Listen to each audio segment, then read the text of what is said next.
Hey, everybody, and welcome to the Rising Tide Leadership Podcast, done in partnership with Church Hub AI. Mr. Rick Bulman. Rick, what's up, man? Hey, how's it going, my friend? Good. Over the past few weeks, you and I have talked about the hidden weight of pastoring, the Yes. fatigue that can creep in, and how building healthy rhythms can bring freedom back to our ministry.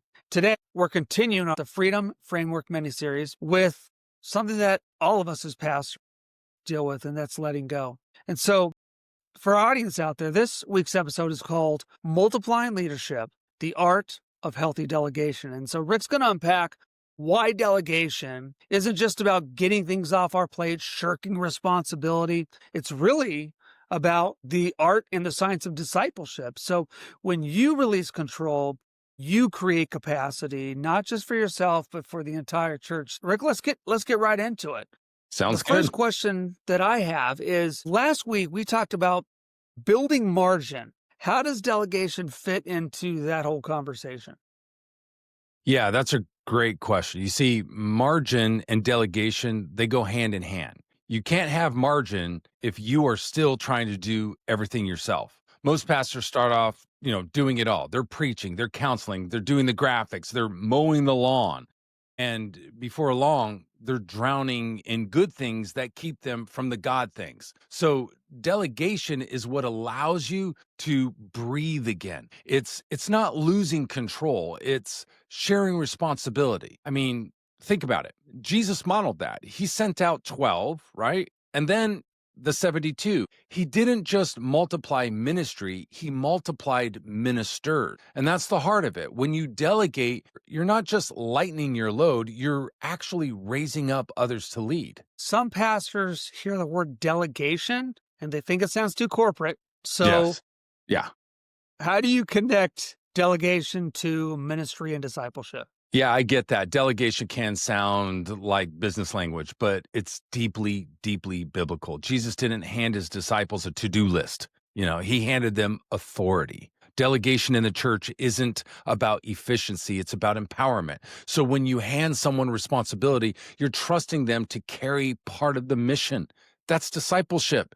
It's saying, I believe God can work through you. And when you release tasks, you're not just freeing your schedule, you're fueling someone else's growth. As pastors, we're supposed to help the growth of others. We've got to make sure that we are in the right circles to grow ourselves. And so that can lead to pastors getting off track, making mistakes. Rick, what's one Yeah. of the biggest mistakes that pastors make when it comes to delegation? Mo, I've made this one myself. One of the biggest mistakes pastors make when it comes to delegation is we wait too long. We convince ourselves no one else can do it as good as I can. And maybe that's true for now. But if you never let others try, you rob them of the chance to grow. The other mistake is delegating tasks instead of ownership. We delegate tasks instead of ownership. So if I tell someone to just do this, I'm giving them work. If I tell them you own this ministry, I'm giving them trust. I've learned this, people rise to the level of responsibility we hand them. And when pastors delegate ownership, not just duties, that's when ministry really multiplies. Man, I love it. I give shout outs to John Maxwell all the time and his Yes. 21 irrefutable laws of leadership. The Yep. law of the buy-in is important. And when you tell people what to do, that doesn't give them buy-in. That doesn't give them ownership. You need to bring them into the process. Rick, you've also said that delegation is discipleship. So can you unpack that for me? Sure. Every time you hand someone a responsibility, you're saying, I see leadership in you. Like you just said, you're inviting them into the process, not just to complete a task, but to learn, but to grow and depend on God in new ways. So think about feeding the 5,000. Jesus could have done that himself, but instead he handed the bread to his disciples and said, you give them something to eat. That's delegation as discipleship. When we trust others with real ministry, leading small groups, visiting families, handling logistics, we're training them for their calling. You're not just freeing time for yourself. You're forming the next generation of leaders. So what do you think keeps pastors from delegating then? What's the emotional side of delegation? Yeah, this one's big. Fear is the number one barrier. Fear of losing control, fear of mistakes, fear of disappointment. Then there's this perfectionism. That's the voice that says, if I don't do it, it won't get done right. But here's the truth. You ready? Are you sitting down, Mo? I think you are. I'm sitting down. Give it to me. The church doesn't grow through your perfection, it grows through participation. So Yeah. when you let others try, they might fumble at first, and they will, but they're going to find their footing and you'll find freedom. And the other side is of this is identity. Some pastors are so used to being needed, they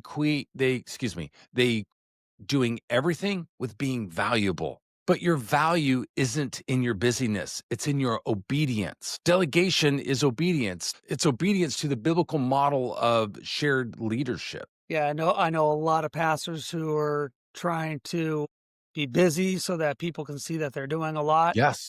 And I'm Yeah. like, man, people already know you're doing a lot. Just be obedient. Yeah. You're on So a treadmill, but you're going nowhere. how can pastors then delegate without feeling like they're losing control or lowering either their own standards or the standards of the church? That's a great question. Healthy delegation doesn't mean abandonment. It means equipping and empowering. It starts with clarity. You've got to define the win. When your team knows what success looks like, they don't need you to hover over them. It's like parenting. You guide, you teach, then you release. If you've done the training, you can trust the outcome. And that's actually where Church Hub AI helps a lot. It gives you a way to document your systems, outline clear steps, and keep communication flowing. So when something is handed off, it's not a mystery. Everyone knows what's expected, and you're free to lead instead of micromanage. Now let's talk a little bit more about that. So how do systems in general make delegation easier for pastors who feel like they don't have time to train or hand things off? Man, systems are the secret weapon. Now, they don't replace people, but they release people. When you create simple playbooks or repeatable templates, delegation becomes second nature. You're not reinventing the wheel every time. But many pastors, I get this, they're going to say this too. Oh my gosh, I don't have time to build a system. I don't even have time to prepare my message. You're asking me to create this stuff? Of course you don't have time. We get that. That's what Church Hub AI is for. And that's Church Hub AI's strength.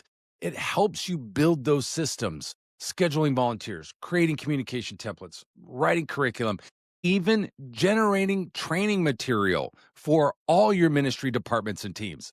So instead of you spending 10 plus hours of non-ministry time creating stuff and explaining what to do, you can use Church Hub AI, and then you can hand it to someone, and it's a plan that says, hey, here's the playbook, run with it. And that's freedom for you and confidence for them. So systems create clarity, and clarity builds trust. And it just makes delegation easier. Yeah, so then there's got to be a difference between delegation that multiplies and delegation that just offloads. So tell me the Yeah, difference. that's a good one. Delegation that offloads is do this so I don't have to.